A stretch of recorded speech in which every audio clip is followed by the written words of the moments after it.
समूह में संयुक्त समस्त सदस्यों को यथायोग्य नमस्ते। आइए चलते हैं आज के पाठ की ओर। पाठ से पूर्व सुविचारः।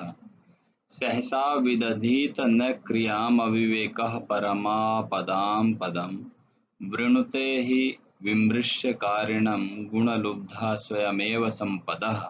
अर्थात जल्दबाजी में कोई कार्य नहीं करना चाहिए, क्योंकि बिना सोचे किया गया कार्य घर में विपत्ति को आमंत्रण देता है। जो व्यक्ति सहजता से सोच समझकर विचार करके अपना कार्य करते हैं, लक्ष्मी स्वयं ही उनका चुनाव कर लेती है। पाठ परिचयः हिंदी भाषायां। हिंदी भाषा में पाठ का परिचय जानते हैं। एक ग्रंथ है संस्कृत प्रौढ़ पाठावली, जो कि वाई महालिंग शास्त्री द्वारा रचित, संपादित कथा, काव्य, नाटक आदि विविध विधाओं वाली विभिन्न रचनाओं वाला एक प्रसिद्ध संकलित ग्रंथ है। प्रस्तुत पाठ भ्रांतो बालः इसी संस्कृत प्रौढ़ पाठावली नामक ग्रंथ से संपादित किया गया है। इस कथा में एक ऐसे बालक का चित्रण है जिसका मन अध्ययन, पठन पाठन, पढ़ाई की अपेक्षा खेल कूद में अधिक लगा रहता है। यहाँ तक कि वह खेलने के लिए पशु पक्षियों तक का आह्वान करता है, उनको भी आमंत्रित करता है, उनको भी इनवाइट करता है खेलने के लिए, किंतु कोई उसके साथ खेलने के लिए तैयार नहीं होता। इससे वह बहुत निराश होता है। अंततः उसे बोध होता है कि सभी अपने अपने कार्यों में व्यस्त हैं, केवल वही बिना किसी काम के इधर उधर घूमता रहता है। वह निश्चय करता है कि अब व्यर्थ में समय गंवाना छोड़कर अपना कार्य करेगा। प्यारे बालकों, ये बाल्यावस्था ऐसी होती है कि इसमें पठन पाठन से मन जो है ऊबता रहता है, लेकिन सही कार्य हमारा यही है। हमें खेल कूद भी करनी है, लेकिन वो एक निश्चित समय में और एक निश्चित परिमाप में हमें करनी चाहिए। ऐसा नहीं करना चाहिए कि खेल कूद या अपनी आनंद के लिए हम अपनी पढ़ाई को छोड़ दें, क्योंकि हमारा अध्ययन ही हमारे भविष्य को सुनिश्चित करता है कि हम क्या बन सकते हैं। प्यारे विद्यार्थियों, एक बार हिंदी भावार्थ देख लेते हैं। कोई भ्रमित बालक विद्यालय जाने के समय खेलने के लिए निकल गया, किंतु तब उसके साथ खेल द्वारा समय बिताने के लिए मित्रों में कोई उपलब्ध नहीं था, क्योंकि वे सभी पहले दिन के पाठ को याद करके विद्यालय जाने के लिए तत्पर थे। आलसी बालक लज्जा के कारण उनकी दृष्टि से बचता हुआ अकेला ही किसी बगीचे में प्रविष्ट हो गया। उसने सोचा, ये बेचारे पुस्तकों के दास यहीं ठहरे, मैं तो अपना मनोरंजन करूंगा। निश्चय ही फिर क्रुद्ध गुरु के मुख को न देखूंगा। वृक्ष की कोठरों में रहने वाले ये प्राणी ही मेरे मित्र हों। इसके पश्चात उसने फूलों के बगीचे में घूमते हुए भौरे को देखकर उसे खेलने के लिए आमंत्रित किया। उस भौरे ने उसका 2-3 बार का आमंत्रण माना ही नहीं। तब बालक के बार बार हट करने पर उसने गाते हुए कहा।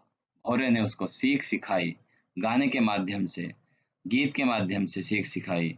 हम सब निश्चय ही मधु संग्रह में व्यस्त हैं, ऐसा उसने गाते हुए धुन पूर्वक कहा। उस बालक ने इस झूठा घमंड करने वाले कीड़े को रहने दो, ऐसा विचार कर दूसरी ओर दृष्टि डालते हुए एक चिड़िया को चोंच में घास के टुकड़े आदि को लाते हुए देखा। उससे कहा, अरे चिड़िया के बच्चे, मुझ मनुष्य से के मित्र बनोगे? आओ हम दोनों खेलेंगे। इस सूखे तिनके को छोड़ो, मैं तुम्हें स्वादिष्ट खाद्य पदार्थ के ग्रास दूंगा, टुकड़े दूंगा। लेकिन वह चिड़िया, मुझे वृक्ष की शाखा पर घोंसला बनाना है, इसलिए मैं कार्य से जा रही हूँ। अर्थात उसने कहा कि मैं वृक्ष के शाखा पर घोंसला बनाने में व्यस्त हूँ। यह कहकर अपने कार्य में व्यस्त हो गई। तब खिन्न बालक, ये पक्षी मनुष्यों के पास नहीं आते, इसलिए मनुष्य के अनुकूल मनोरंजन करने वाले अन्य किसी प्राणी को ढूंढता हूँ। ऐसा सोचकर घूमकर उसने दौड़ते हुए जाते हुए किसी एक कुत्ते को देखा। प्रसन्न बालक ने उसको इस प्रकार संबोधित किया, अरे मनुष्यों के मित्र, इस गर्मी के दिन में क्यों घूम रहे हो?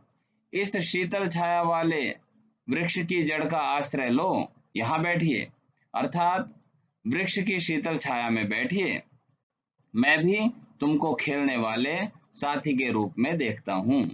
कुत्ते ने उससे कहा, जो मुझको पुत्र की भांति प्रेम से पालता है, उसके घर की रक्षा करने के कार्य से, मेरे दायित्व से मुझे थोड़ा सा भी नहीं हटना चाहिए।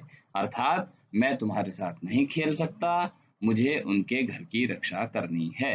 ऐसा कहकर कुत्ता भी वहां से भाग गया। पर इस प्रकार मना किया हुआ, टूटी हुई इच्छाओं वाला वह बालक कैसे इस संसार में प्रत्येक व्यक्ति अपने अपने कार्य में तल्लीन रहता है, मेरी तरह कोई भी व्यर्थ समय नहीं गंवाता। इन सबको नमन है, जिनके द्वारा मेरी आलस्यता में अरुचि उत्पन्न कर दी गई है, इसलिए मैं भी अपने योग्य कार्य करता हूँ। ऐसा सोचकर शीघ्र विद्यालय चला गया। तब से लेकर वह विद्याभ्यासी होकर विद्वत्ता संबंधी महान प्रसिद्धि और संपत्ति को प्राप्त हुआ, अर्थात उसने विद्या का अभ्यास करके अपार ज्ञान, यश एवं धन को प्राप्त कर लिया। प्यारे विद्यार्थियों, आज के इस पाठ भावार्थ के आधार पर कुछ प्रश्नों को यहाँ पर रखते हैं। आपको उन सब के उत्तर उस पाठ के आधार पर देने हैं। भ्रांतो बालः शेमसी नामक पुस्तक में कहाँ से लिया गया है? द्वितीय प्रश्न, सबसे पहले आलसी बालक ने किसको आमंत्रित किया? तृतीय प्रश्न, चिड़िया की चोंच में क्या था? चतुर्थ प्रश्न, कुत्ते ने किसके घर की रक्षा करने के लिए कहा? पंचम प्रश्न, मालिक किसको पुत्र की तरह प्रेम से पालता था? षष्ठ प्रश्न, पहले बालक मेहनती था अथवा आलसी? सप्तम प्रश्न, बालः शब्द का क्या अर्थ है? गृह कार्यम, सभी प्रश्नों के उत्तर अपनी अभ्यास पुस्तिका में लिखिए तथा कंठस्थ कीजिए। पाठ्यांश को कम से कम 2 बार पढ़िए। ग्रुप में संयुक्त समस्त सदस्यों को इस ई लर्निंग कक्षा के कुशल संपादन में अभूतपूर्व सहयोग के लिए सभी का धन्यवाद। आप सभी का दिन मंगलमय हो। डॉक्टर विजय कुमार त्यागी।